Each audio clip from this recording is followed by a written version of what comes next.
It's called the integral method, which means that we put the whole grape inside. We don't press or crush or do anything. Really? Whole grape inside. And they're on, all the tanks are on wheels. So every day for 6 weeks we turn these tanks 360 degrees. This fits in underneath there, it turns 360.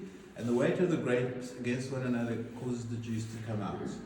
And it's the most gentle way of getting the juice out, but only 10% of wineries in France do it, mainly in Burgundy, because it's very labor intensive and very expensive, of course.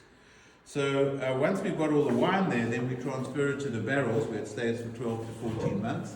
And we take the skins, and they are pressed by hand, in that hand press over there. There's a guy with like a broomstick that goes in and he goes like that, and the skins are pressed. To do it, yeah.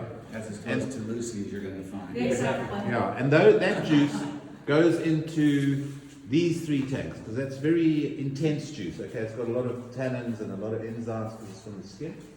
And then before we bottle, we do little experiments with little bottles, and we mix the pressed with the free run, and when the taste is right for that year, then we bottle the whole lot of wine in those proportions.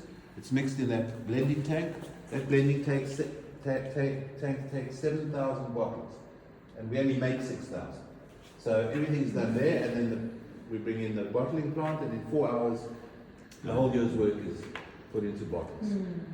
So how many times do you turn it in here? 4 or 5 times a day for 6 weeks. Wow. Yeah, it's very labor intensive, and there's a lot of there's 12 or 14 of the tanks, so it's quite labor intensive. Thank you.